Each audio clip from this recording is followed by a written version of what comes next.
every detail, formed with the finest materials. Hello, everybody.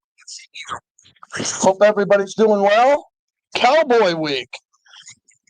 We have something out here called Rodeo, which starts here, but I like that, Big D. You came up with something good. Cowboy Week ahead of the rodeo.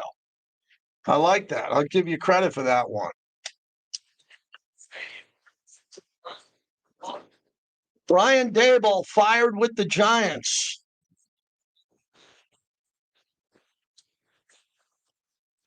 Man, that was a weird weekend in the NFL, everybody. That was weird. Buffalo loses at Miami. The Patriots win at Tampa. Man, Patriots are for real. Yep, Patriots are for real. What else? We have Eagles, Packers tonight, which was, Clay, my NFC championship game preview. Yeah. Your Lions took the play calling away from my next door neighbor and good friend, John Morton, who is a good play caller. And they took the play calling out of his hands. Ooh, that's some balls by Dan Campbell. That's what he says. Isn't it? Yeah, showing who's the balls out here. Yeah. All right. There we go. I'm not going to be talking a lot of Raiders today. I hate to blow you away. I'm not. I'm talking about the NFL Week 10. We'll get some Raider talk in here. You know, I got to talk sports, man. When you got a 2-win team, I got to do a full week of radio before a game on Monday. So I know what I'm doing. I have this thing covered.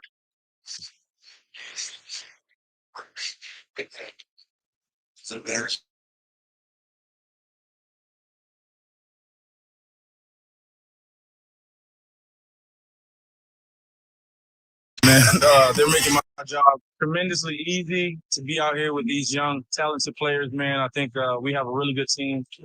I'm super excited. I'm already loving this fan base. I think it's going to be a lot of fun. And now, here's JT the Brick. Out of the gate, JT, as we start a new week this week on the flagship of the Silver and Black. We're Raider Nation Radio on the Raiders mobile app, streaming live on X, streaming live on YouTube. JT the Brick on X, JT the Brick on YouTube, and you should be watching the show. You got to be watching the show, man. Got to see the guests, got to know what we're talking about, got to get in the chat if you can. And what we'll do is we'll recap Week 10 of the NFL schedule. The Raiders started it off on Thursday night in the loss to the Broncos.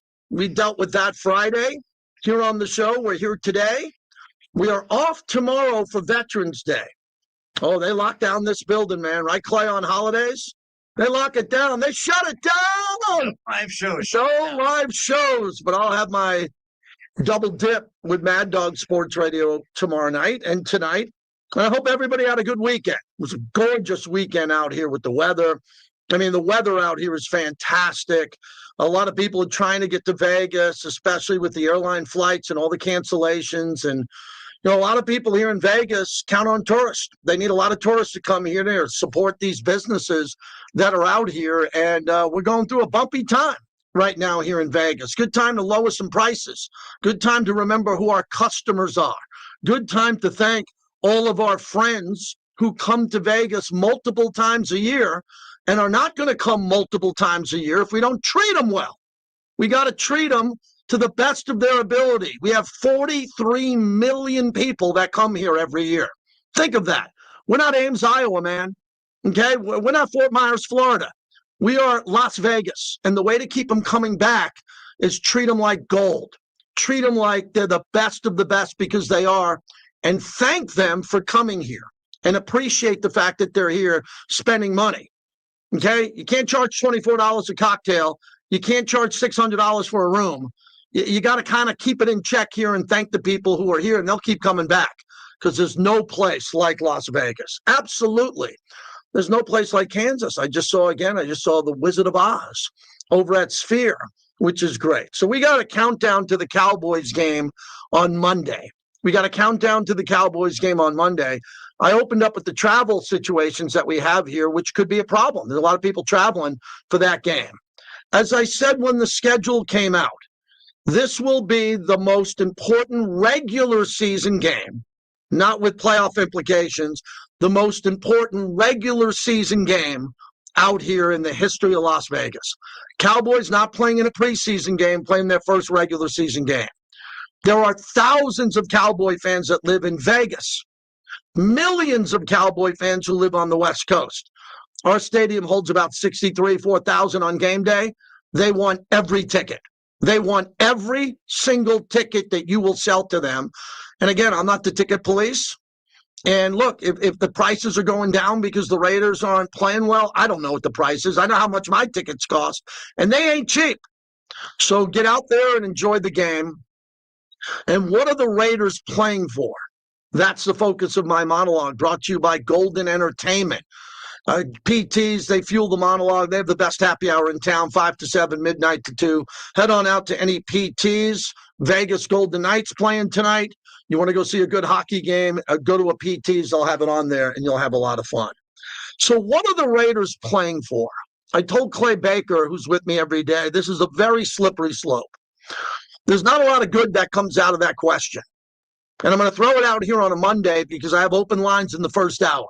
First hour, it's wide open. I left it open on Monday for you. So what are the Raiders playing for going forward? They're playing for pride, which is what the organization is based on. Pride and poise. That is printed all over the building. Pride. Commitment to excellence. They're not playing excellent football now, but they're committed to excellence. Pete Carroll brought in a new term, compete. We know what the word compete means. I think they're competing. Raiders played in a couple of games that they should have won. They should have won the Jacksonville game, the Denver game easily, and the Chicago Bears game.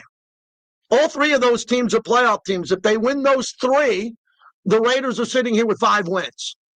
They're not as bad as you think. They're playing really bad at times. They're not playing any type of complimentary football. That's out the window. But the Raiders were in a situation, man, where they could have won several, not one, several more games. And that would have changed anything. Imagine being 4-5 or 5-4 heading into the Cowboy game. I might have took the whole week off just to party and drink Modelo's. But that's not the case. So the Raiders, I don't use the word spoiler. I don't use the word tank ever. These guys are playing to win games. And they're playing for pride, and they're playing for their future job. Because a lot of the guys who are on this team will not be invited back. They're just not going to be because they're not good enough. They're great people. They're great teammates. They're Raiders. But we got to get better players in here, period. Or not going to compete. Look at the AFC West, man. We're looking up. We need a ladder to climb just to look up. So we need better players here in the Raider Nation. And the only way you're going to get better players is through the draft or free agency. That's it. So what are you doing the rest of the way? We're not looking to lose games to get a better pick from a guy we don't even know who's going to be there. Stop. Well, a couple of years ago, it was interesting to see that Caleb Williams would be there and Jaden Daniels. Those are two guys where I can see I'm not going to talk about tanking, but they're available. We got nothing. There's no one out there, believe me, that's moving the needle, that's going to come to Vegas today in November and change the franchise. He's not out there. We just got Ashton Genty, who's really good, and Brock Bowers the year before. And we got Max Crosby and A.J. Cole and a bunch of other players who play really hard. So what the Raiders are playing for now is to protect the home field and beat Dallas and Jerry Jones, because Jerry Jones and Dallas is on the ropes. They're on the ropes. And Jerry had a little bit to do, some would say more than a little. I don't want to overstep my boundaries with the Raiders coming here, with his company Legends and his relationship with Al Davis and his support of Mark Davis. And Mark Davis has supported Jerry and Stephen Jones. It's a big game between the families. This is the Davises versus the Joneses. It is. And then you got Dak Prescott versus Gino Smith. And then you got the rest of the game and how it's going to play out. So the Denver game was just a shocking loss because of the way the Raiders lost that game. It was very bizarre, very shocking. The Raiders went up 7-0 and never scored again. Never scored again. Gino played hurt. He got hurt in the game. He didn't go to the bench. He continued to play. Everything that happened there was weird. It was bizarre. And the Raiders found a way to lose again. Denver didn't take that game from the Raiders. Denver was awful in that game. Denver was terrible in that game. And we've been bad in a lot of games too. The Colts game, the Kansas City game, the Commanders game. We've had some really bad losses. Denver played at that level of loss. And they beat us. They beat the Raider Nation. Now Denver's off to the playoffs. They're a lock to go to the playoffs. You see how average Denver is? You know, Clay, here's another topic I thought about over the weekend. You see how average Denver is and not even good? They're great on their defensive line, don't get me wrong. They don't got a running back who you know their name. Bo Nix is really below average most of the time. You know, Cortland Sutton's a nice receiver. He's not Jerry Rice. Can you believe that they have 8 wins and they're in the playoffs? And it should be hope for Raider fans to go, that team's got 8 wins? The team we beat 8 in a row 3 years ago? It's not like they're running away like Kansas City, Clay, did 2 or 3 years ago when you knew the Raiders were in Kansas City. But just see what stability can do for you. Mm-hmm. Stability, an organization that feels like we can always have complimentary football throughout all our games, things you can rely on. That's what they're being played with, and that's what got them into the playoffs last year. So the Raiders fired their special team coach. That was necessary. Special teams has been a nightmare. It's been a nightmare. It's just been awful.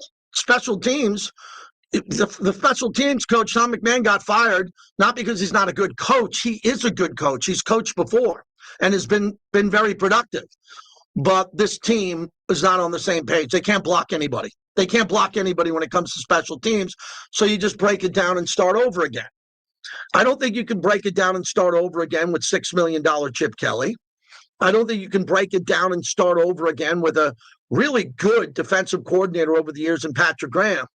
What you got to do is figure out how to play out to the end of the year, and then you're going to see if you make wholesale changes in the offseason or not.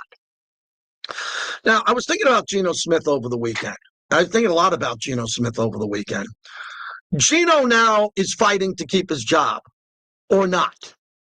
Okay, so when people clip this, I want to make sure they take it in context, not out of context. Gino is either playing for his job, which I believe he should be, or he's not. And he has complete job security because the head coach and the organization brought him in. It's a slow start. It hasn't been good. And Gino's their guy no matter what. Did I miss anything with that comment? Did I leave a hole in that comment? I don't think I left one. I repeat, Gino either is fighting for his job, which I believe he should, competition, right? Or he's not. That's it. It's Captain Obvious stuff here. A lot of people that I talk to, not in the building, but people around the league and fans and all that, think that Gino probably won't be back because he's not playing well. And I said, no, not so fast, my friend. Gino's been signed to a lot of money. There's escape clauses to get out of every contract. But Gino's here. And the reason why Gino's still playing is they paid him a lot of money. They paid him a lot of money. He's going to play. And the Raiders aren't going anywhere anyway this year. So they probably want to see what Gino can do the rest of the year. Probably to see what he can do the rest of the year. So with all of that happening now, I think it's very interesting to see what happens in these final games in the second half of the season as we open it up tonight. What is going to happen the rest of the season? I was asked to go on a Phoenix radio station today, and I declined. They asked me if I wanted to talk about Kyler Murray to the Raiders. I said, ooh, I love Kyler Murray. What are you talking about? Kyler Murray went to Oklahoma where my son went. Kyler Murray went to Oklahoma where Baker Mayfield went. Who was the guy in this city of Vegas that said Baker Mayfield, Baker Mayfield, Baker Mayfield? No one in the building. No one in the building. No one on this radio station. Just me. I said Baker Mayfield at $30 million is the greatest deal of all time. So now in Phoenix, some people out there are saying, what about Kyler Murray to the Raiders? And I say, I work for the Raiders. I support Gino Smith. He's the current quarterback of the Raiders. You say that's an easy way out for me? I could give a crap what you think. I could literally give a crap. But Kyler Murray's a hell of a player. He's only 28 years old. He only played for one team. How many did Baker play for? Cleveland? Remember he had the cup of coffee with the Rams? Carolina had him. Tampa Bay? Got to his fourth team, right? Who did Sam Darnold play with, Clay? Help me. Drafted by the Jets? Carolina? The 49ers, correct? And then he spent a year with 49ers. 49ers. He's in Seattle. I mentioned both those guys on their fourth team. Kyler Murray's played on one. Just one. Was drafted number 1. And now they're looking to give him away. He's 28 years old, not 36, not 34, not 33. So you're going to hear those rumblings, not from me, but I'm already getting them from Phoenix. So I reached out to Howard Balzer, all my connections in the NFL. What are you hearing about this? And not Howard, but other people told me, hey, man, we're looking to move Kyler Murray. So let me bring this back to Gino again. I want to bring this back to Gino again.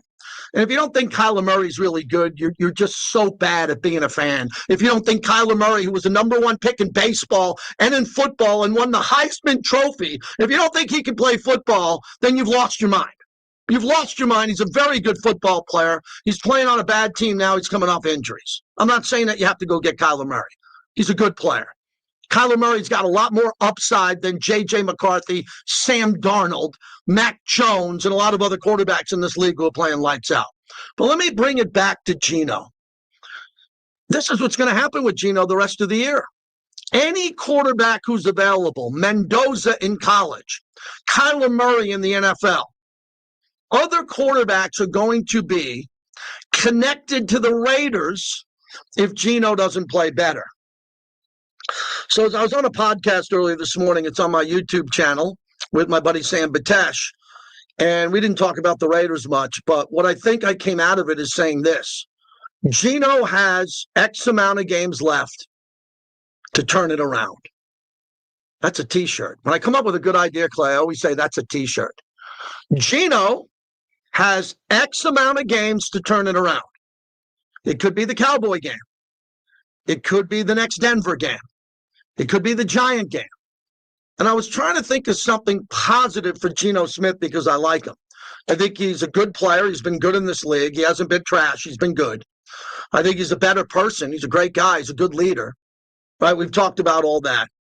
Gino needs to play lights out the rest of the way if Gino wants to be considered a Raider quarterback going forward. What I just said is so calm and in line with what people should be thinking properly. Gino, the rest of the way, fortunately, because Pete Carroll's loyal to him. If Pete Carroll wasn't loyal to him, watch out. Watch out. He might be third string. They might have Aiden playing, and they might go Kenny Pickett. Because Coach is loyal, and he's not loyal to the fault. Coach is loyal. I love that about him. He's a loyal guy. Gino still has a chance to play better. So that's the topic today. I think it's a really good one. What do you believe Gino needs to do to keep his job the rest of the year as the quarterback of the Raiders? That's it. I think he needs a couple of 3-touchdown games. I think he needs an upset win. I think he needs to stack a couple of wins here against teams we should beat, right? Should beat the Giants, should beat Cleveland. Dallas isn't very good. I mean, there's a lot of teams there that I think they can go out and beat. So when you look at what has to happen here, I was talking to Clay before the show. We're not just going to sit around and say, we got 9 weeks to kill. We got a couple of months to kill before the draft. We're not going to mention Gino every week. Gino needs blockers. Gino needs receivers. How is Gino going to be able to play to the best of his ability without Jackson Powers-Johnson and Colt Miller? Without Jacoby Myers, without Devontae Adams, who quit on the team the year before? I mean, what does Gino have to work with? But Gino's been a turnover machine. And I think that would be the best thing for him to stop doing. Stop turning it over, play better, and then get some of the Raider Nation saying, wow, it took a while, man. I can't believe what happened in the first 8 weeks. What the hell happened? But Gino looks pretty good now. Gino looks good. Gino's played well for 4 out of the last 5 weeks. Do you believe that's possible? 702-365-9200.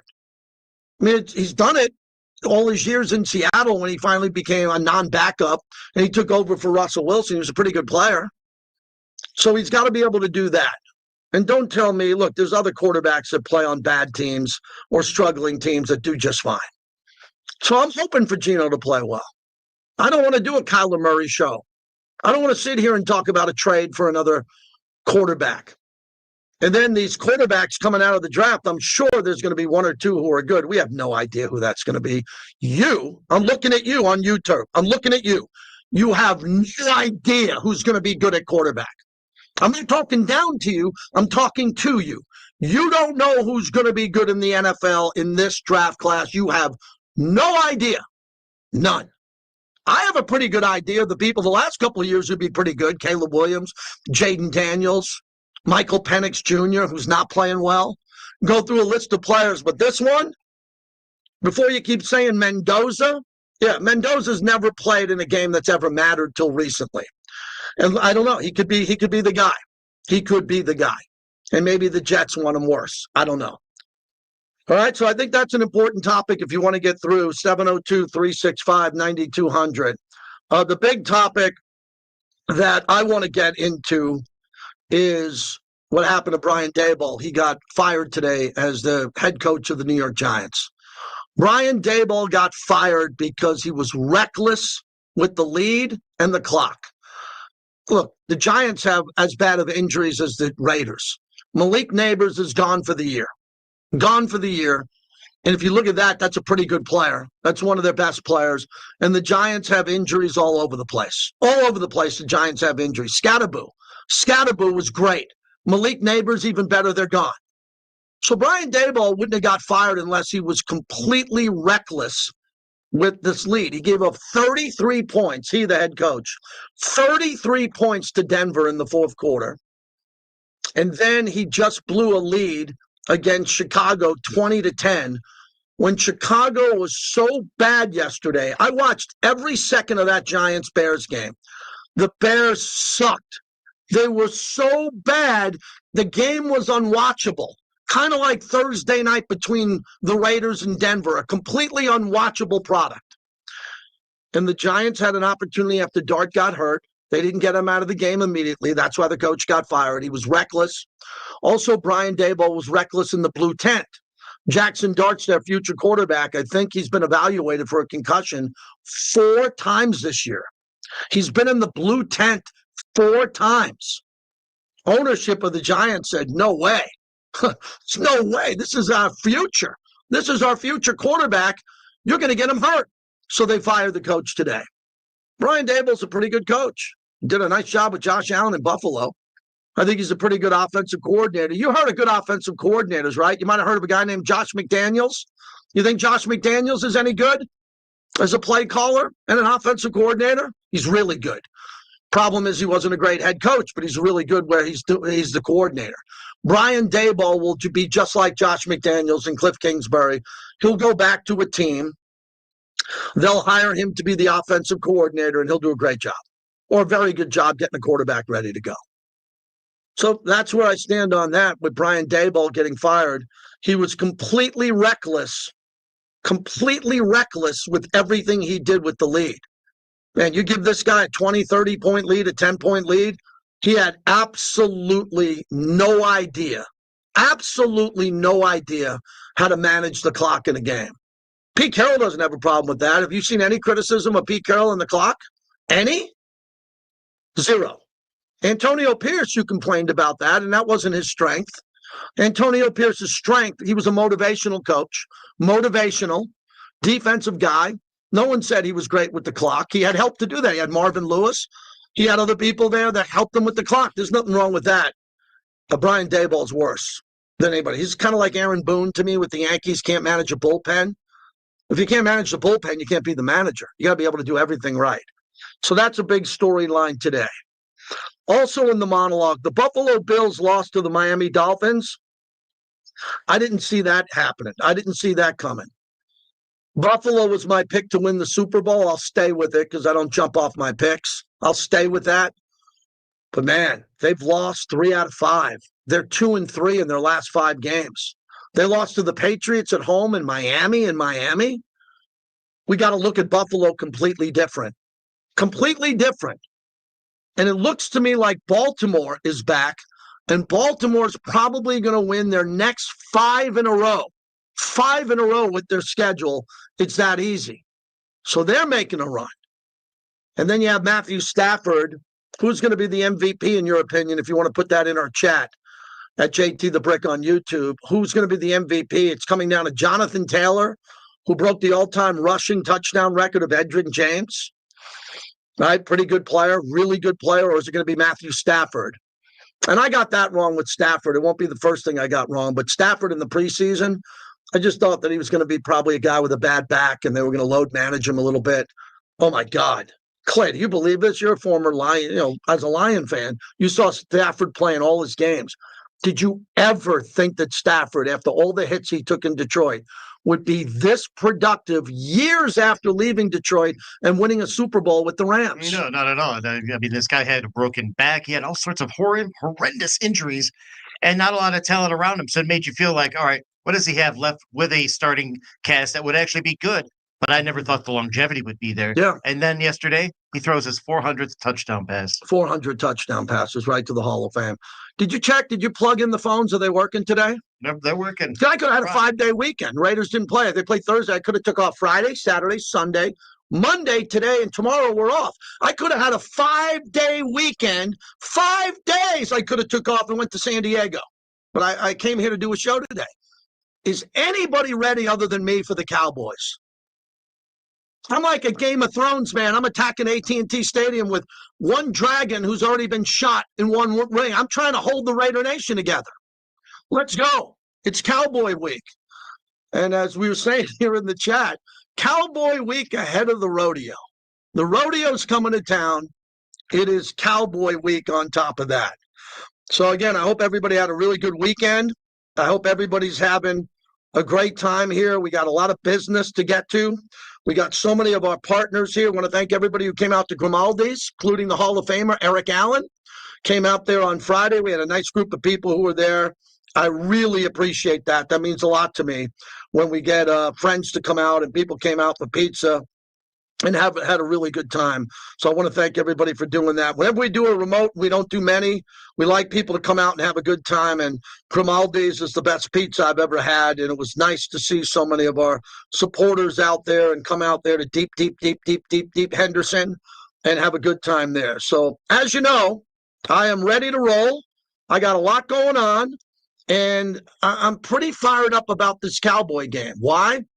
I get to sit at the torch with the Hall of Famer and Eric Allen and preview the game. Why would I ever not be happy and motivated to have that opportunity? It hasn't been a good year. It hasn't been a good year. The Raiders have underachieved like I couldn't imagine them doing. But there's a lot of football left, an opportunity to win a couple of games, maybe more, play good football. Maybe you want to see some of the younger players play. Maybe you're into that. I don't know. I can't read your mind. All I can do is give you an opportunity to voice your opinion. 702-365-9200 if you want to get in, and we'll keep it going here. So I'm going to do a full recap of Week 10 of the NFL, and coming up, we'll preview Philadelphia at Green Bay and what that game means. That was my preseason NFC Championship game in this building, too, but I think it'll be in Philadelphia. But I got Philadelphia and Green Bay in the NFC Championship game, and I picked the Packers to lose to the Bills in the Super Bowl. So we'll take your calls on the other side if you want to get in. Also, there's a massive gambling scandal in baseball. Oh, what a surprise. We're going to set up stupid prop bets that a pitcher might throw a ball or a strike, and we don't think the pitcher's going to throw the ball in the dirt and try to steal money and get some free money in a cash envelope. No one thought of that? No one thought of that. That some pitcher or two on the same team are going to say, hey, we got some mobster or someone we know in the Dominicana or someone we know here in the States. They want to make a couple quick bucks, lead off the inning and dump 2 balls in front of home plate. You can bet on balls and strikes? Are we out of our minds here? What happened to just betting on the game? Just who's going to win the game? Here's the number, bet it. Now we're going to bet on balls and strikes? A pitcher intentionally throwing bad pitches. Oh, man. Oh, man. You got Clase was due for $108 million, and he sold his soul for $12,000. Holy crap. How dumb do you got to be a current athlete in professional sports and place a bet? If I was a current athlete in professional sports and you dropped me off in a casino out front, I would call security and say, walk me to my room and make sure I don't walk near anything that has to do with gambling. Take me in the back service elevator. I don't want to be involved at all with any gambling. And that's what we're dealing with here. Incredible. Well, no one's here in Vegas for me. No surprise. Rick in Ashland, Oregon is there. Thank God I'm on the radio in Oregon today. Rick, start off the week for us, man. How are you? Pretty good. First time caller, long time listener. Thank you. Gino, I like him. I think he's lost his edge, Mhm. and he's scared to run. He needs to run more often. I know. I wish we would have got Jackson Dart, but he's injured. Mhm. The way he runs, I mean, he's great. You know what I'm saying? We need a running quarterback. We need a quarterback to copy Nakomi. Okay, period. If you don't have a quarterback to copy Nakomi, we're never going to get anywhere. That's the way I feel. Well, I'm shocked that Gino doesn't want to run more. I'm shocked. I thought he was going to be a better runner, and I don't think he wants to get hit. I talked about it with Lincoln Kennedy and others, and Gino's not going to tell us this right or wrong. But I truly believe that Gino's been hit so often in his career. In a lot of years, he was a backup, so he didn't get in. But when he did, he got hit. And I don't think he wants to run unless it's an emergency. And I thought he was going to run a lot. I thought they were going to have RPOs for him. I thought on 3rd and 2, he'd do some naked bootlegs. How about a quarterback draw where he sees a hole and he fades back and just runs and doesn't slide, like really tries to kind of make someone miss? He doesn't do that. I'm pretty surprised by that. I thought he would. How about more screen passes? We don't see a lot of it. But what's that going to do, man? That's a 2-win team. You think Yeah. you're going to win with screens? I mean, I like this. No. I like the screen pass. Appreciate the call, but the screen pass. The Raiders had Marcus Allen, the greatest player ever, on a screen pass of your life. Ashton Genty's pretty good. I think we got to get back, everybody, to protecting Ashton again. I'm starting to hear some knuckleheads in the media saying that he's not worth the draft pick. No, he's a hell of a player. When that guy gets the ball in space, he's proven to everybody he could be really good. JT, we're brought to you by Boyd Gaming, locals. Always bet on black. 10 casinos in the Valley. Boyd Gaming, proud partner of our show.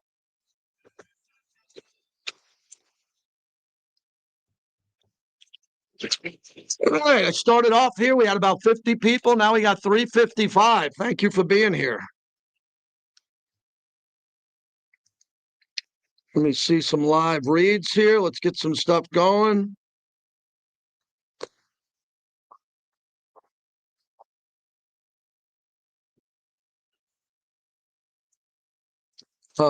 Ray, I'm going to give you, Clay, I'm going to give you a Volvo coming out.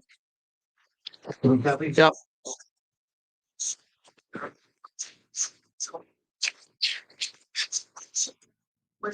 Black. Across the valley. Don't let the game. Genty's not going to lose his confidence. He's an NFL effing player. He's not going to lose his confidence. He just needs a better team around him. He needs a better offensive line. Lee Sterling 1-1 so far. Okay. .com. Yeah, I'm not going to regret the drafting of Genty high. I like Genty. It's so early into his career. I'm not going to trash him. I'm not. Our father, to our family, to the expert legal team, Castleberry, we found you, this firm, for you. We're the Castleberry Rose, and we just go back. Brotherswin.com. This is JT the Break from Raider Nation Radio for Emrod.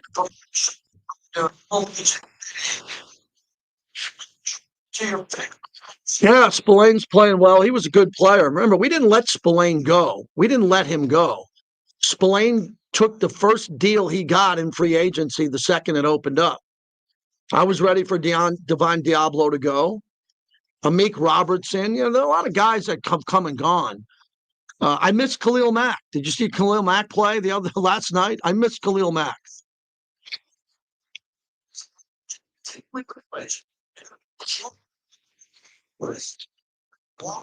So Clay, is there some?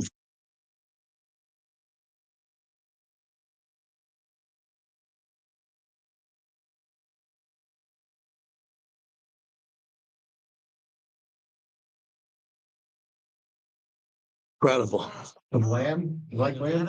I do like lamb. We were talking about Greek food. If you're going to order, that's one thing. When I order Greek, I usually go with someone who knows how to order Greek. So if they want to order something, I will take their recommendation. No. But lamb, is lamb the stronghold of the Greek diet? Lamb? You can always count on lamb. Could always count on lamb. Yeah. Hard car wash, or grass, or ground. My wife cooked an amazing cutlet last night, a chicken cutlet, but it wasn't heavily breaded and it didn't have heavy red sauce. It was kind of a lean cutlet, a little virgin olive oil on it with some salad. God, it was good, man. Oh, yeah. Bob, if you're trying to be a wise ass with the word shill, you picked the wrong guy for that, Bob. Plus, you don't have a profile picture, Bob. So tread lightly, Bob Ford. I watched a really good show on Netflix, Death by Lightning. Did you hear about this one? It's about Clay, the presidency, the 20th presidency was a guy by the name of James Garfield. Yeah. And yeah, Death by Lightning was the show.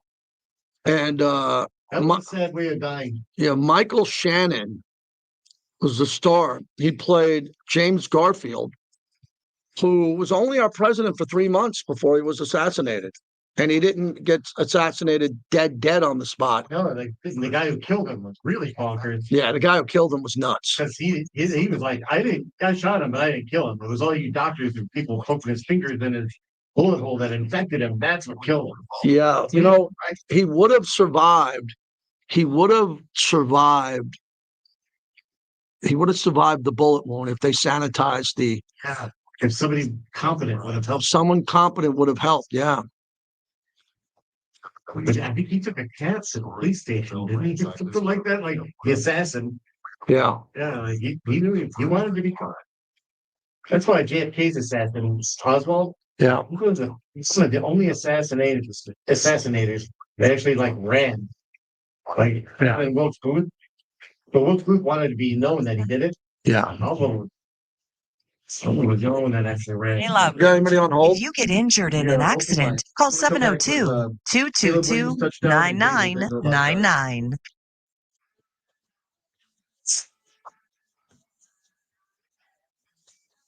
Under 4 minutes to go in the game. Shotgun snap.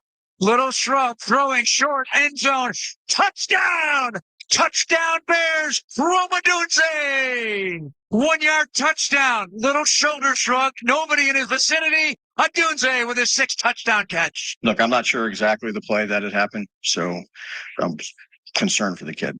But I don't know the exact play that it happened for him relative to getting hurt or not getting hurt. But I don't know the play. I don't know when it was. I mean, I just know that when he was going back out there, we were sitting around the huddle. I saw him. I got Ronnie over there to check him out. No, he wasn't. So if they would have called him down, but when he was going in there, somebody said something like, "What? Like, don't put him in." Yeah, that's how he got fired. And I don't know what's going on when it comes to that. And he got fired because he was in the situation to protect his quarterback and he wasn't able to do it. So that's why he got fired. Does everybody understand? JT, back with you as we continue on here, live from Raider Nation Radio, brought to you by Finley Volvo. And what deals they have here in November. I've been a gold member of Costco for a long time, especially my wife also. And they have an unbelievable deal as their Costco program returns. All model year 2026 XC60s and the XC90s and the EX90s, $1,500 for Gold Star and business members, $2,000 off for executive members. That's pretty amazing. All model year 2026 XC40s, $1,000 for Gold Star and business members.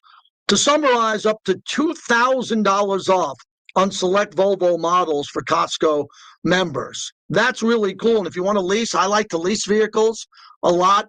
Go see Mike over at Finley Volvo, and he'll tell you all about the lease deals that are out there. Hey, this time of year, at the end of the year, the fall allowance continues. $3,000 on model year 2025s. When you look at older vehicles, I would think about that, and you can lease and finance. The rates are really good.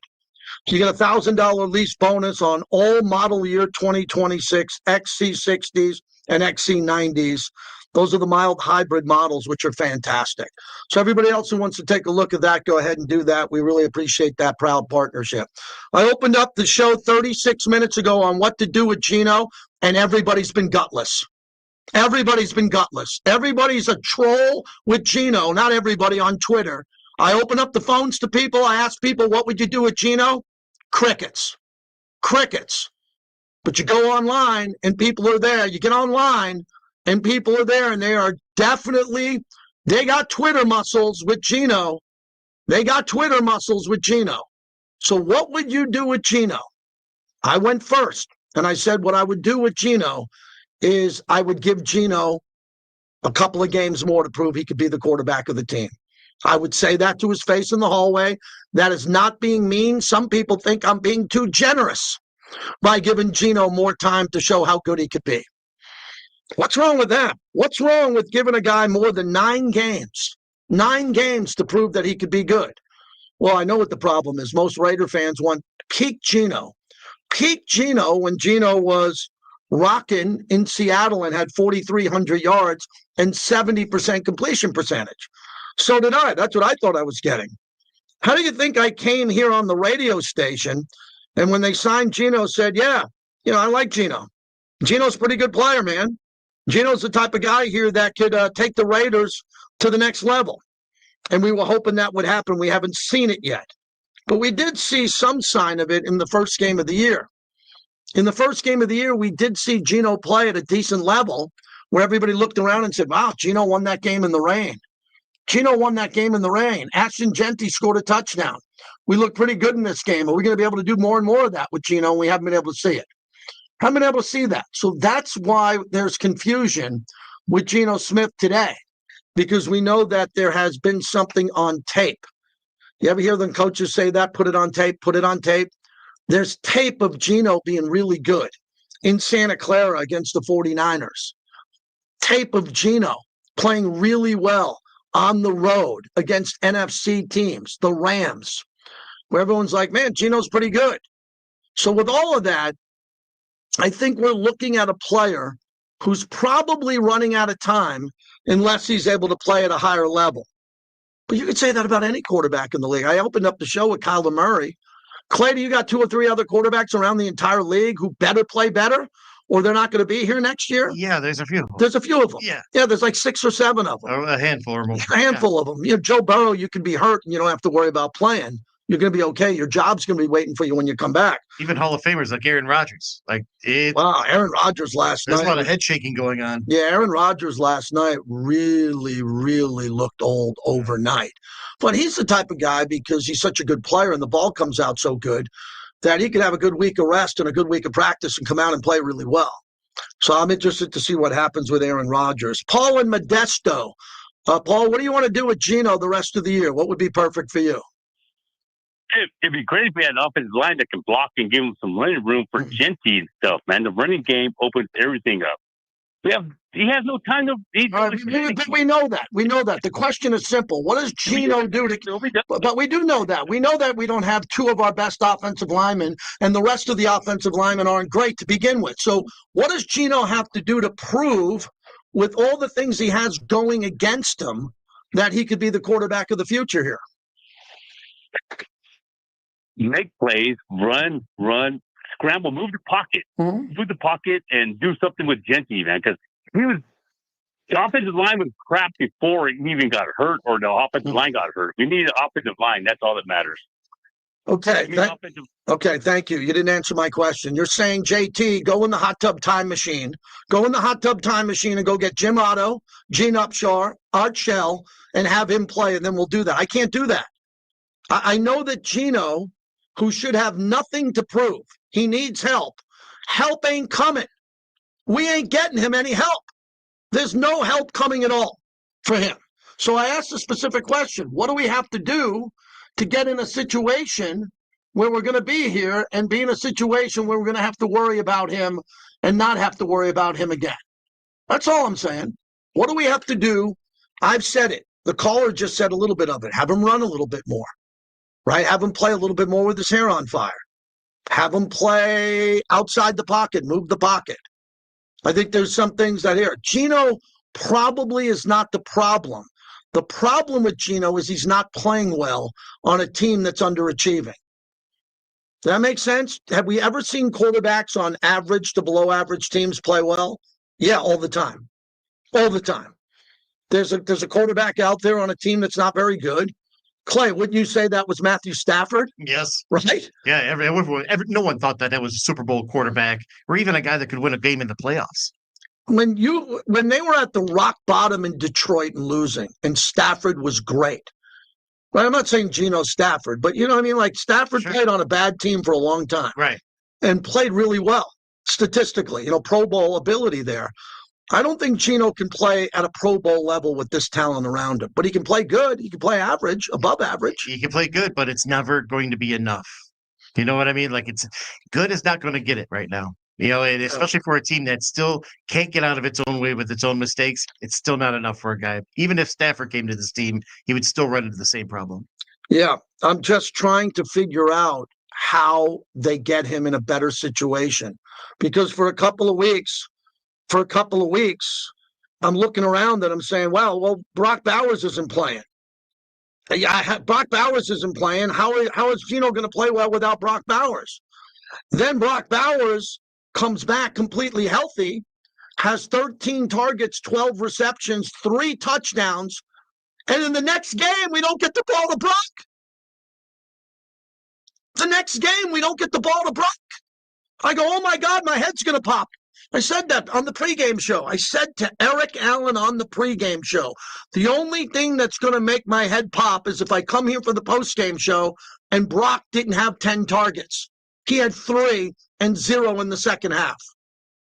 So the blame on that actually definitely goes to Gino because Gino's got to insist that Brock gets the ball. Even though it's not being called into his helmet, he has got to step up and go, no, we're going to get the ball to him. I'm going to audible. I'm going to run. I'm going to sprint to the right and have Brock drag over, and I'm going to hit him for a first down. If Gino doesn't want to do that, then I can't help him. I mean, Gino's got to do that. He can do that. It's not hard for Gino to do that. I think that Gino can do everything you ask him to do if he's healthy. In the last game, the guy came out of the blue tent. He could barely walk. And he's like, no, I'm going in. This is my team. That's a good trait. That's a really good trait. Is the ability to have a player that can go in there and do something special. To go in there and say, I am injured. I can't play. I can't play right now, but I'm going to go in there and I'm going to play. And I'm going to go out there and I'm going to do whatever I can to lead this team. And I think he was able to do that in the Denver game. The problem in the Denver game was the Raiders couldn't get out of their way. They couldn't get out of their way. Oh, my God. What would have happened if the Raiders beat Chicago on a field goal that wasn't blocked? Would it beat Jacksonville on a 2-point conversion where the guy was wide open? And then would it beat Denver when they were up 7-0 and Denver couldn't do anything? Those are 3 wins that the Raiders desperately needed that was right there for them. They lost all 3 of those games. They'd have 5 wins. They have 2. I'm not reaching. I'm not saying in the game that the Raiders were down 28-7 if they came back and won. No. I'm not saying that. I'm saying what about the games that they should have won, which were right there in front of them, and they didn't win? Oh, that's what we're dealing with now. That's what we're dealing with now. We're dealing with the team that dug a hole because they had multiple games they should have won, and they didn't win those games. Hey, we're brought to you by the 872 laborers led by Tommy White, building this city on time and on budget. The 872, proud partners of our show on Raider Nation Radio. And every home game, I stop by and see Tommy White. We're positive about the game ahead, and hopefully there's going to be a win. A week from tonight, Monday Night Football at Allegiant Stadium as the Cowboys are in town.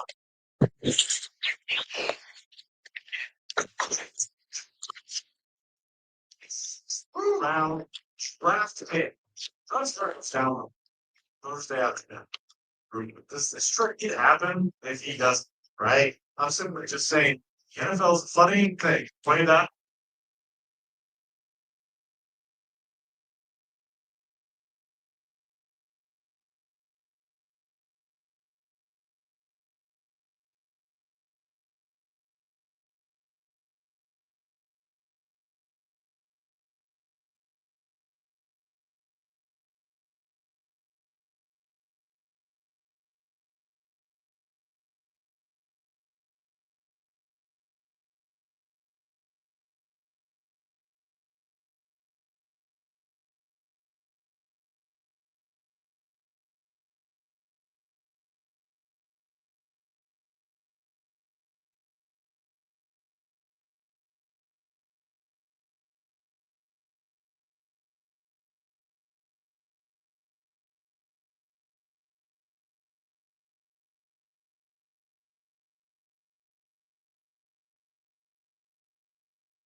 I'm live.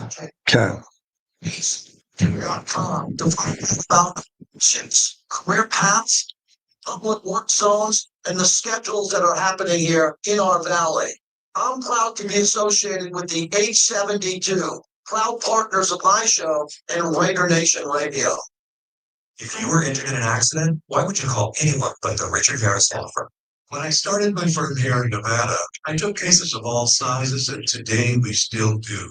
It's about getting results for our clients. We fight for the largest possible settlement in every case. And with all that fighting, we do this. Personal injury law firm, recovering billions for our clients.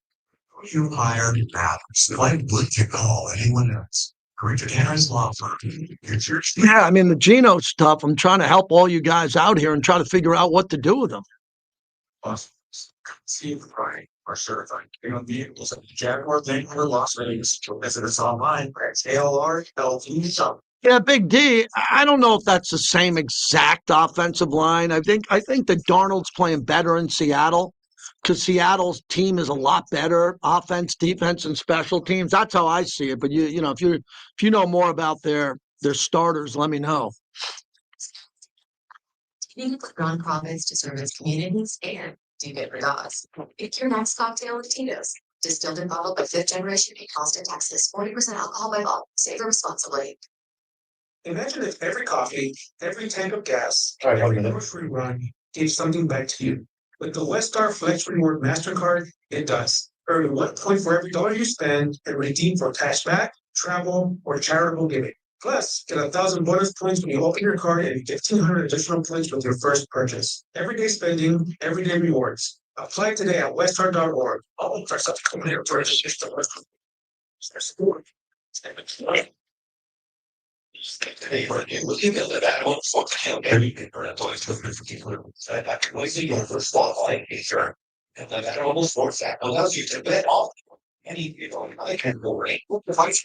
Dude, you're not comparing Joe Burrow to Gino Smith. Give me a better comp than that.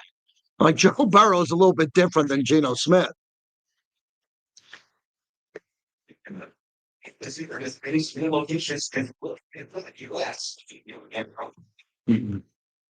To the JT's There's one happy hour in town, 5 to 7 p.m. and midnight to 2 a.m. They'll walk out of that out your flag and say, "Look, search kids." Thank you.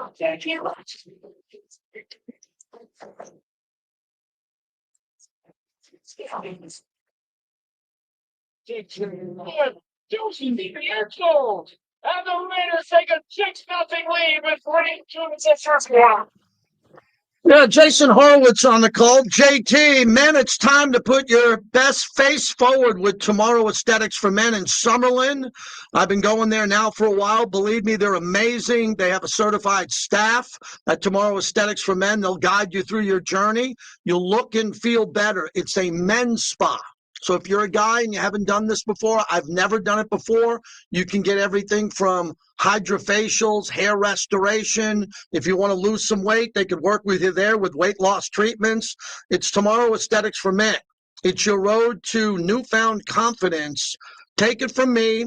You can book an appointment, go check it out, see their menu of options, and you can get on in there, and maybe there's something that you really like a lot. It will give you the relaxation that you need, and you can kind of work a program out with great deals for our partners here on Raider Nation Radio. That's TMRWformen.com.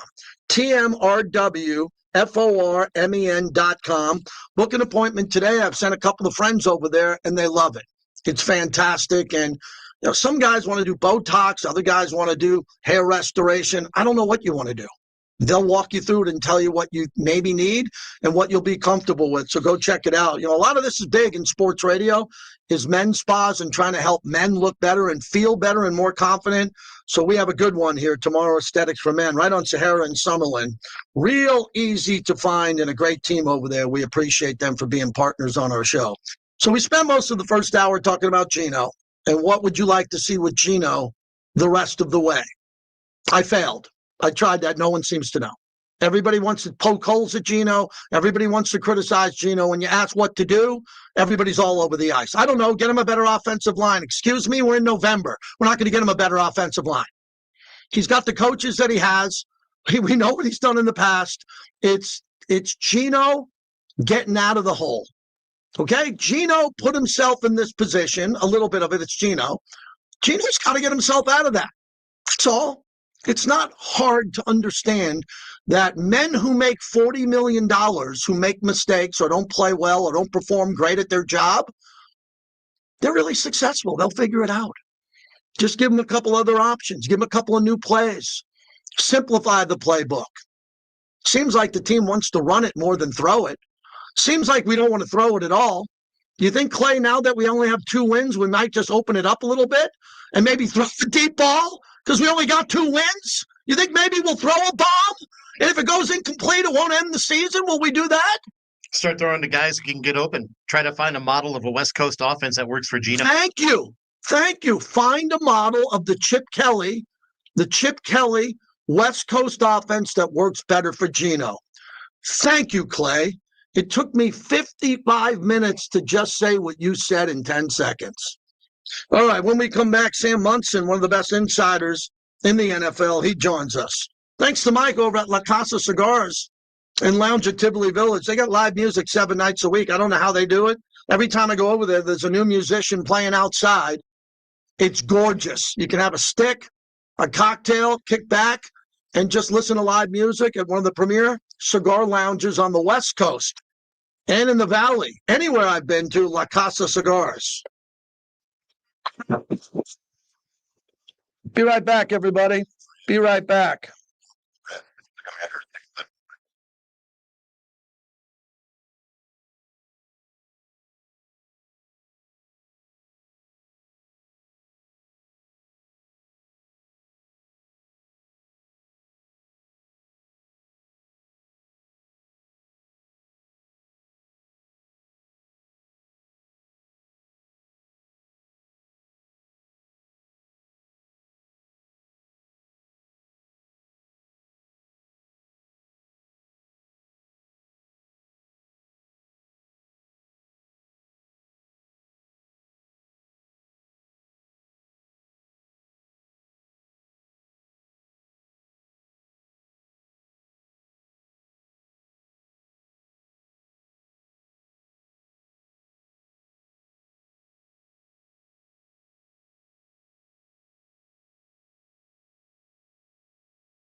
Close. Yeah, thank you.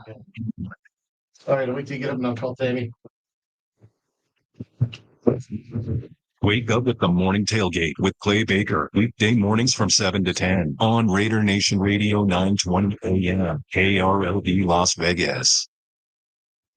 It's the JT the Brick Show. My expectations, we'll win a bunch. And I don't care who hears that. I mean, it doesn't matter to me. He's legendary. His track record speaks for itself. He competes every single day, and that's what I love about him. Your silver and black home to sound off for over 25 years. I won't play harder longer than the guy lining up across from the team lining up across from me. And if you're not, then I want to be the space. That's where the Raiders live in. But I expect excellence every day. And now here's JT the Brick. Welcome back, everybody. JT, as we continue on, the second 23 hours ago, guaranteed, I have it right here, 23 hours ago, I tweeted out at JT the Brick, that's a wrap for Brian Daboll with the Giants.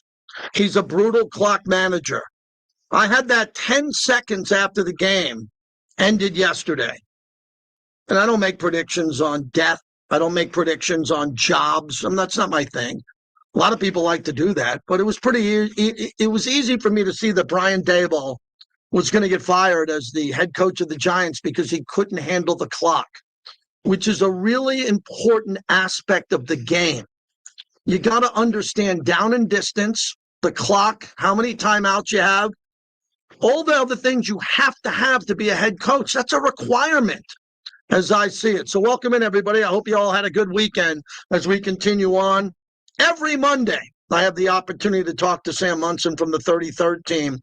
And Sam, I thought it was real easy. It was easy to predict Dabol was going to get fired because of clock management and the just egregious mistakes he had with the lead. The lead, 33 points in Denver, 20-10 in Chicago. And the fact that the 3-and-outs, the incomplete passes, players running out of bounds, I just thought he was really clueless in that sense of the game. And what did it have to do also with protecting the quarterback, Jackson Dart, from further injury, in your opinion?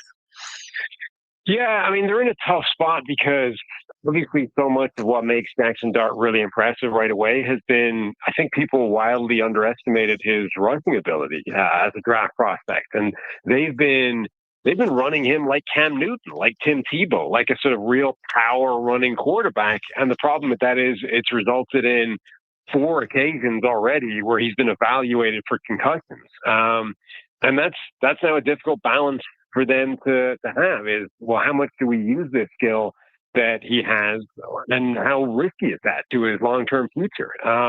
And yeah, so maybe that was part of it. I think a bigger part is, somebody had a tweet that they were like a 90+% win probability in each of those big 3 games that they've blown, and they lost them all. And, the chances of losing any one of those is obviously extremely small. Losing all 3 of them is, probably unlikely, and that has to come back to the head coach. I've always said this in the NBA mostly. I follow a lot of the NBA that we're running out of coaches. Some coaches have been hired after being fired, get this, 4 times in their career because there's just not anybody else. You're not going to hire a kid from college to be an NBA coach. I'm starting to get to the point in the NFL where I'm getting confused. Who are we going to hire that's new? Does it always have to be a coordinator? Are we going to go to college? We're not going to hire Nick Saban off of ESPN, I don't think.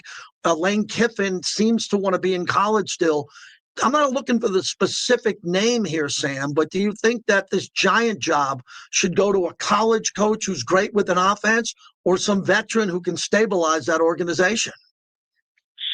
Yeah, I guess it's a pretty solid position for a team or for a coach to join if you believe in Jackson Dart, and he's looked really good so far.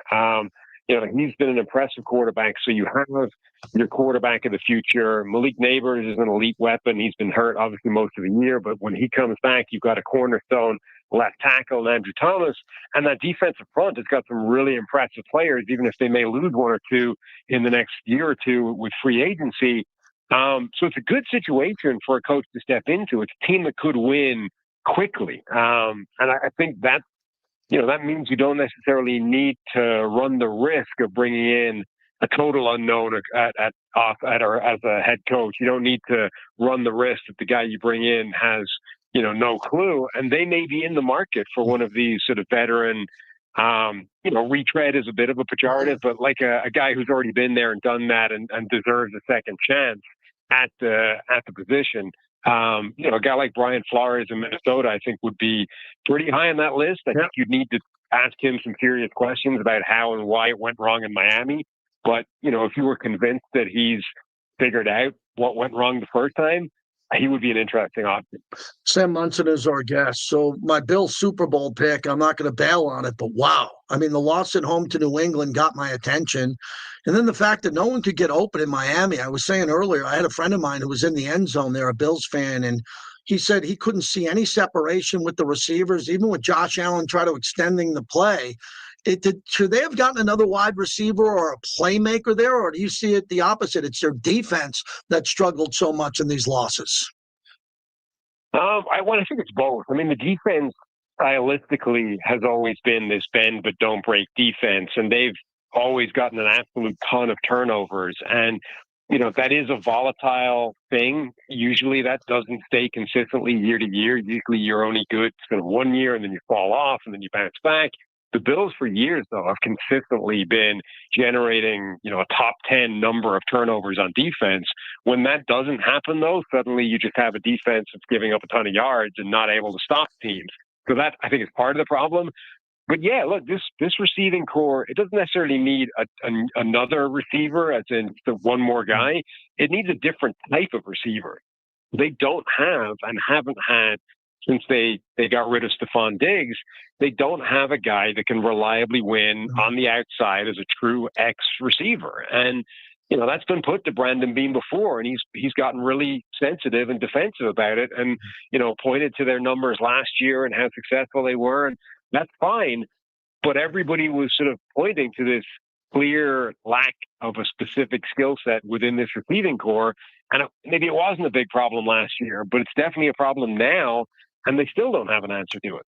After the Patriots won in Buffalo and at Tampa, would you say the Patriots are going to win the division, or are you like me and think that Buffalo is eventually going to win out here or win a lot of games down the stretch and hold off the Patriots as division winners in the AFC East? They've definitely put themselves in pole position to win. I mean, now they have, obviously they beat Buffalo already. They've gapped Buffalo by a couple of games. So even if they lose to the Bills and split the series, they're still ahead at the top of that division. And they've been impressive in this run of every game has been a different type of challenge for them. Obviously, the Bills was the big kind of beat the big kid in your division. Then you have to avoid a trap game in New Orleans. Tampa Bay was another type of challenge as well. And every time they've been answering the call and they've been winning these games. So I think it's possible they could keep ahead in that division and steal it away from Buffalo. I want to move on to what you saw in the Niners game with the Rams. And it just, every insider and the high-end ones like you have been doing this a while. You look at the team with the Niners that are decimated by injuries, and Warner and Bosa and Purdy's out, and they don't have great receivers now, considering what they've had in the past there. And then 4 touchdowns, no interceptions for Stafford, and the way they just carved up the Niners defense led by Robert Saleh. And I thought Mac Jones played really well. If you told me he was going to put up that stat line, I would have thought that the Niners would have won a much tighter game. Yeah, I think, the offense is still in good shape. A couple of weeks ago, we saw what they were able to do with their no-name defense, effectively, the guys that are remaining, and they had this amazing performance, and we were like, well, okay, maybe they're capable of a really impressive run down the stretch with Robert Saleh. I think that was kind of just a one-off, though, and, you took away 2 elite players from a defense that really only had 2 elite players, and now they just have a very, very undermanned defense that's very young as well. There's like a real lack of sort of veteran leadership there, and they just can't stop good offenses. A team like the Rams, they just had no shot. The Rams were also coming in there with this 13 personnel, 3 tight ends, these heavy set formations, and the 49ers don't have the linebackers to match up with that. So they were deploying, nickel defense to try and stop that. So every single target to a tight end is a mismatch. So I think they don't have the personnel on defense. I think that was always going to be the problem this season. But when you take the 2 best players off that defense, it's definitely an issue. Well, we know the Ravens are going to win 4 out of the next 5 or maybe 5 in a row. So they're 4-5 after the win against the Vikings here. Are you bullish that they're going to go on, I mean, a big run where they're going to just win maybe 6 or 7 in a row and clean this whole thing up and win the division in a division where it looks like Pittsburgh is the other team there, but they didn't look good? Yeah, they certainly could. I mean, they don't, you would expect them to beat the Browns, the Jets, the Bengals. Yeah. That's the next 3. You would say they'd be favorites against Pittsburgh. So that's 4. Then the Bengals again. And then the 2 difficult games left on the schedule, the Patriots and the Packers. So they could absolutely go on this run of, 8, 9 wins in a row before they run into the Patriots. And that would put them back atop the division and in pretty good control over it at that point. Sam, that was a collapse by the Jaguars. I mean, an epic collapse. We saw the Giants give up 33 to Denver. This is really close behind it. All they have to do is run it 3 times and punt. Run it 3 times and punt. Play some defense here. Don't stop the clock with these teams with the lead. They want to throw a pass on 3rd down or whatever. It goes off a hand. It goes out of bounds. The clock stops. And I know you don't want to shut down a game when you're up 3 scores and just take a knee. But, God, you look back and you start to chart the plays like you and I both do. It's just crazy with Trevor Lawrence, Etienne, the players that they have. They bring in Jacoby Myers, who's a really good short receiving guy that can get you a first down, that they gave that game to Houston. Yeah, I mean, I think the bigger issue is, they just got nothing going at all late in the game when it was the Texans started that comeback. They couldn't move the ball. I mean, they barely had any production whatsoever on offense. In the 4th quarter, the Texans had 26-0 or something, a scoreline in the 4th quarter. They had all the ball. The Jags could never get first downs. They couldn't get any production going, and they couldn't keep the ball out of Houston's hands. And then when the Texans did have the ball, they weren't able to generate the pressure and blow up the plays the way you would have expected them to, given, their defensive line, Houston's offensive line. Yeah, definitely a huge blown opportunity for the Jags. Is there that team now, when I look at the teams that are on the outside looking in, I mean, Indy's no longer that team. Indy is on the inside. They're one of those teams that are really good. Detroit, I know that play caller, John Morton, really well from his time here in Vegas and in Oakland. And I mean, Dan Campbell took the play calling away from him. That's hard to do. I mean, you don't take the play calling away unless you immediately give it back. So they're going to score. They got a potent offense. You think that was Dan Campbell just sending a message to his locker room that I got you. Everything else is good. Let's just do this. And now I'm going to give it back to stability the way they had it. What happens next in Detroit? Yeah, I mean, the good news is it worked. They put up an absolute ton of yards, ton of points. All the offensive weapons looked great. The success was amazing. Obviously, it was against Washington, and I think anything would have worked against Washington, given the state that they're in right now. So I think it's almost to be determined. The success of this move. Dan Campbell knows what he's doing. Like, this is a guy that's called plays before. He understands the offense. I don't think it's a bad thing that he's taking control, except that it does sort of illustrate that all was not well, at least internally, with replacing Ben Johnson. Like, that was a thing people wondered about going into the season, is what effect would that have? Obviously, Dan Campbell is not happy with the effect that it's had. Last one, the death of Paul Tagliabue. I don't know how far you go back with your passion of the history, because I know you're super sharp with the league and the history, but this guy was interesting to me because you look at what he did. He groomed Roger Goodell, who's done a really big job. He did a lot with expansion, stadiums, the growth of the league, international, a lot of everything Paul Tagliabue did, but he was also a guy that wasn't clean on the concussion protocol. And a lot of players remember that because they think that the older players who never got paid, they never got their settlement. And then it took a while for him to come to the forefront and say, yes, I'm going to listen to the players. Concussions are an issue. How do you think his legacy plays out here? Yeah, I think that's very fair.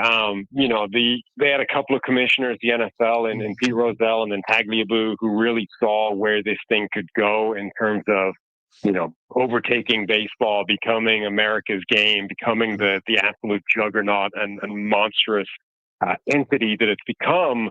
But I think, there are some negatives to that as well. And Tagliabue was absolutely a person of his time. And, we like to look back at that with kind of modern perspective and conclude that, well, obviously the NFL should have come clean about this stuff far earlier, and they could have, but, it's also, that's kind of the time. Like, it was more of, TV was showing these like jacked up segments and hits were a way to sell the game. And suddenly they discovered that this was harming players, that this was really doing them damage in a way that they had no answer for. And so I at least understand the kind of reluctance and how slow they drag their feet on this stuff. But yeah, it's definitely going to be a black mark on his legacy. All right, and the last one, I want to make sure everybody sees the new Check the Mic podcast that you and Steve did. Very interesting debate topic on Mac Jones and Brock Purdy. If you can tease what you had in there and what's unique about it. Yeah, it's interesting because you've got two quarterbacks that have now played extremely well in this Shanahan offense. So I think they're going to have a decision to make when Purdy is officially ready to go. Which guy they go with. And yeah, that's the kind of stuff we're talking about on Check the Mic. Great, my friend. Thank you. We'll talk to you next week. All the best. Anytime. Take it easy. Yeah, that's a great debate from what we're going to see here with this Check the Mic podcast. When you have Sam and Steve Palazzolo, they do a nice job on this topic of quarterbacks. And it'd be a nice situation to have.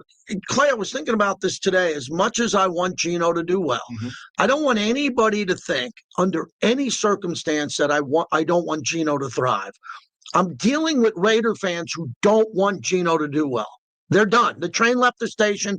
They don't want the train to come back, refitted, retooled to be successful. They're done with Gino. I'm the opposite. I want Gino to do well. I think he's a good player. But look what Mac Jones is doing. Right. Oh, my God.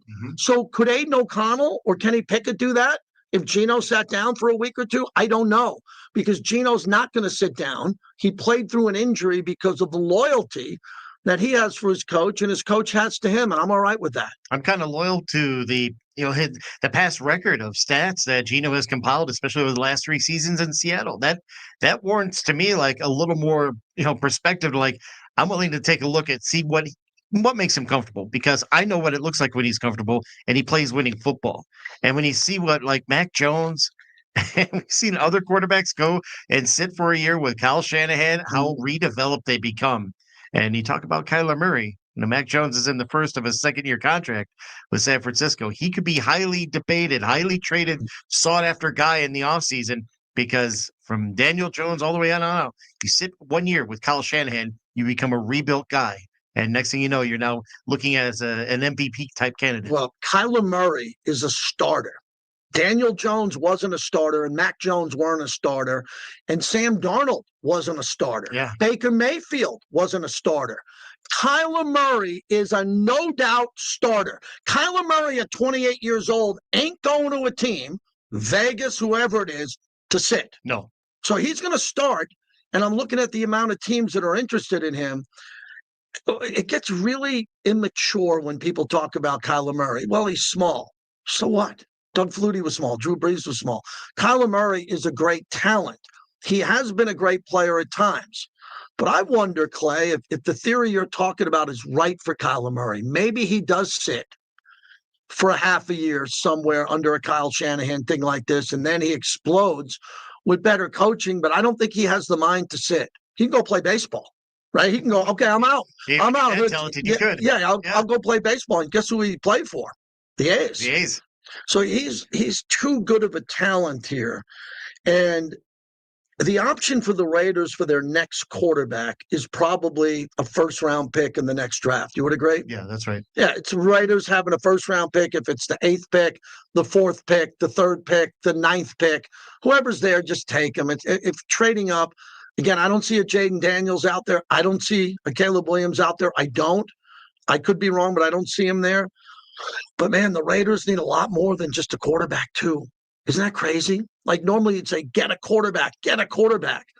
No, there's a lot of needs out there, including an offensive line. Yeah, and all those years where you even had with Derek Carr, he's saying, all right, draft a quarterback and kind of groom him to become – that never happened. So you try to build a team through the draft so you have the components that is ready when the quarterback is finally drafted. The Raiders are still not at that spot. All right, so the rest of the show, I'm out here on an island. I'm treading water, which I'm a great swimmer. was a county champ in high school, backstroker. Okay, on one of the best relay teams ever in Farmingdale High School history. My name is still on the board at Farmingdale High School. The backstroke on the medley relay. I'm out in the deep water now. I'm gonna go hard on Raider Nation if they let me down on this. The topic was simple. What do we do with Gino the rest of the way? It's a really easy topic, from the black hole nationally to little pockets of Raider fans listening on the app or YouTube. What do we do with Gino going forward? 702-365-9200. I say you let him play. I do.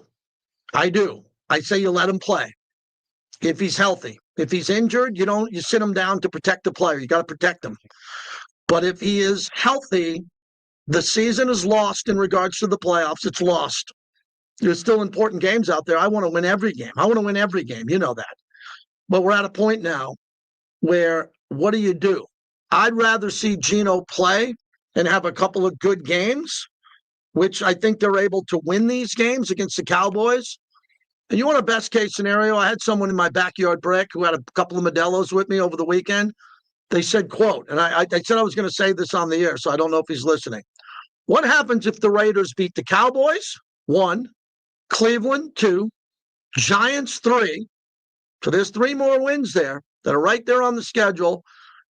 The Broncos, I think they can beat at home because the Broncos look like garbage in Denver. So just for the conversation, give me 4. That'd be 6 wins. And then you look down the stretch. I don't think any Raider fan would pick Kansas City as a win. Would you? Would you pick Kansas City as a win? I don't know many Raider Nation who would do that. But there's an opportunity for the Raiders to string out a couple of wins. I can tell you 2 people who want to win every game. Max Crosby and Pete Carroll. Oh, Pete Carroll has a lifetime record in this league. His lifetime record is blank. You think he wants to add 4 losses on the back end of this season? You think he wants to give up those games? The Raiders play at Houston, at Philadelphia, Denver at home, Chargers on the road, Cleveland at home, Dallas at home. I don't think they're going to lose every game. I don't think most people think they're going to lose every game because they should have won 3 games that they lost. But I don't know. I think that people right now are confused by the product that they're seeing. They think that the product could be better, but then you sit in a game that's 7-7 against Denver. You're in the game 7-7. You're like, yeah, the Raiders are going to win this game. Denver's playing poorly. Raiders defense is playing really good. All the Raiders got to do is get 1 more touchdown and they'll win the game kind of easily, 14-10. And they can't score. They can't do anything, and they can't get Brock Bowers a target. I didn't expect that.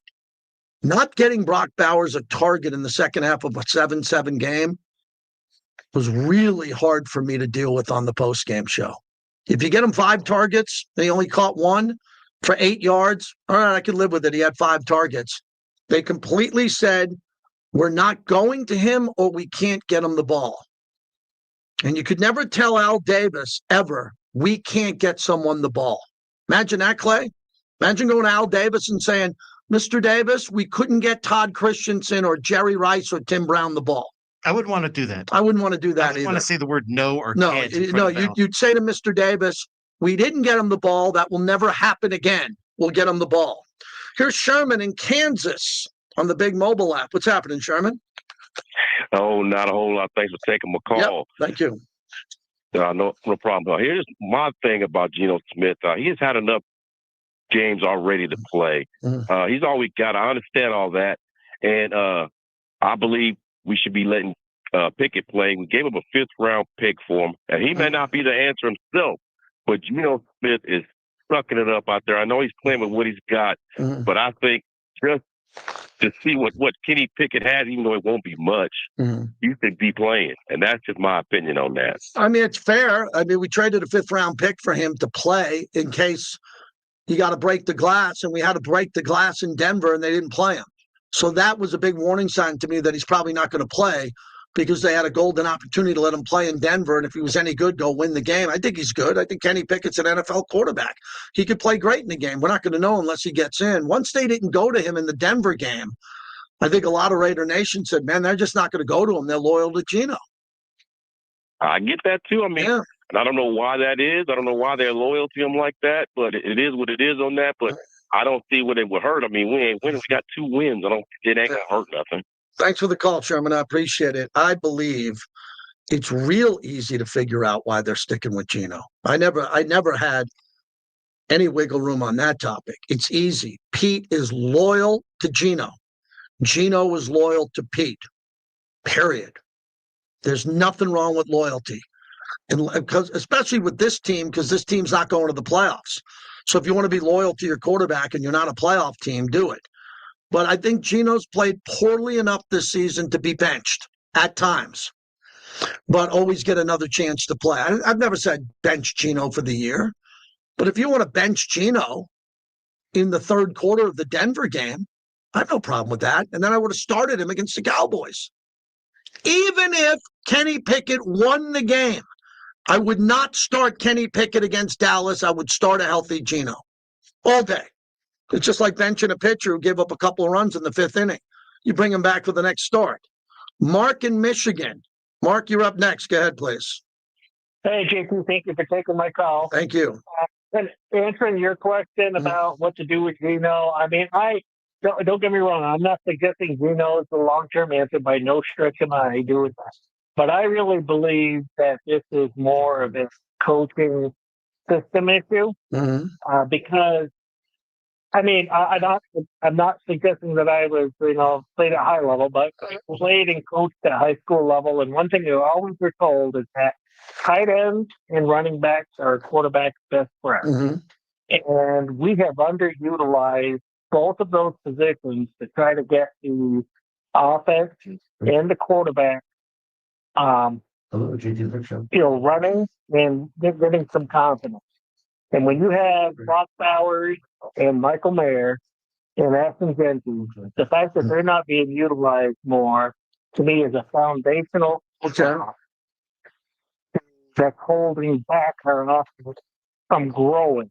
Nothing being exceptional, but from growing. So, well, I don't think they're holding back Ashton Jeanty. When Ashton Jeanty has holes to hit, they're giving him the ball a lot, and he's either hitting the hole or not. That's why I'm fascinated with this Ashton Jeanty topic here, because when there are holes, he hits them, and he shows up on the highlight reels when he gets smacked 2 yards behind the line of scrimmage and doesn't get his feet moving.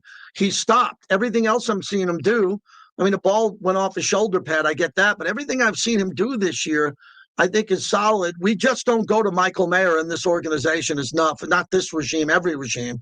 We just don't give Michael Mayer the targets he deserves. And Brock Bowers, I agree with you. I think you could be with Brock Bowers and say, Brock should be getting 12 targets a game. I'm Captain Obvious when it comes to Brock. I mean, I'm sorry. I've been told that, hey, man, I talk a little too much about Brock. I do. I'm not a smart man. I have a 4th grade vocabulary, but I know to get the ball to Brock Bowers. I do. And it's not hard. You can put him in motion. You can line him up in the slot. You can line him up wide. You can put him in motion. You can line him up in the backfield. Don't tell me it's hard to get Brock Bowers to football and say that this is the NFL. 4, Raider Nation Drinking Club in Summerlin. Go ahead. Hey, see what's happening, my brother. What do you say, buddy? I say Gino needs to go to church, because if you're scared, go to church. And I think Gino's been playing scared. I don't know why Gino's been playing scared. I don't know if it's so many young players or he doesn't know them, whatever. But he needs to hit the hole when he sees an opportunity to run. He needs to throw the ball and let it go and give his players an opportunity to make a play. I think you have to start Gino, and I want to win every game. And I think that your best option is to start Gino. Gino just got to play better. It's the ultimate team game, so obviously he needs help. That's an understatement. No one even needs to say that. He's the leader. He is the dude. He is the quarterback. He is the man making $37 or $40 million. He has to step his game up. Stop being scared. Don't be scared to get hit. Don't be scared to get your ball picked up. Don't be scared of any of that, because when you are, that's when that happens. I think, he needs the rest of this time. As long as he's healthy, he needs the rest of his time. And we need to figure out what we do next year. Do we draft quarterback in the first round? After you, the same problems. You don't have all the money. You don't have this. Or do you know what I'm saying? No. Commend him. Either way, Gino got to play, and Gino got to stop being scared. Yeah. And okay, JT, Red Nation all day, baby. Yeah, thank you. I think it's real obvious to everybody. Clay, tell me if I'm out of bounds or if I'm near the barbed wire or I'm close to going off the cliff. I think everybody knows that Gino's auditioning for next year. Is that fair? Yeah, absolutely. I mean, why are we struggling with this? Why do we have such a hard time saying Gino's not playing good at all? He's auditioning for next year. Ooh, are we going to get in trouble for that? Like, what did we say wrong? Right. If Gino was playing great, he'd be the quarterback next year. It'd be a lock. Even if the Raiders were losing games and Gino was playing great. Mac Jones played a great game yesterday. Unbelievable game. And they lost. All right, so Mac Jones is probably not going to be the quarterback when Brock Purdy comes back. But for Gino, just play well. Beat the Cowboys. Let's beat the Cowboys. I'm going to be in the building on Monday night, man. I want to win the game. I'm not walking into Allegiant Stadium, parking my car, walking to the torch, hoping that the game is close. I'm done. I want to win that game. It's the Cowboys. Cowboys haven't played a regular season game yet here. We got to win that game. It's an important game. Not saying it's going to be a playoff run, but I think it's an important game for morale. I think it's important for Pete Carroll and Chip Kelly and Gino and everybody else out there. Win games, man. You're only guaranteed one day in your life. The next day, if you're lucky, why wouldn't you want to win every day of your life? Greg is in Medford, Oregon. Does that sound right? Medford, Oregon. Hello, Greg. Thank you, JT, for taking the call. With respect to the question that you pose out there for Gino, of course, I'm a Raider fan since the Super Bowl was dream. I did this pretty much. Okay. And at the time for many years. Hey, like, why can't we take the game to Gino? Why don't we shorten the length of the field for him and shorten the time? You mentioned one the other day when you played with your dad, like doing a button push. You mentioned slants. I don't probably see you're blue in the face. How about little, maybe we could figure out how to throw a screen. Shorten the game up for Gino. And with respect to Brock Howard, that guy can get off of the line and beat anybody on any play in the first 10 yards. And if we just do a 5 yard and we get 5 or 6 and we keep that up, I think then you'll find the length of the field will come even grander. The pass rush might look different. I'm not a football expert. I've seen how football was played when it wasn't an expert style with the Oakland Raiders. And why don't we just take the game to Gino, what he can do right? Thank you for the call. Yeah, appreciate the call. I've been watching football my whole life, over 55 years. My earliest memories, 5 years old, watching football. I think it's a complex game. I think you can make it simpler.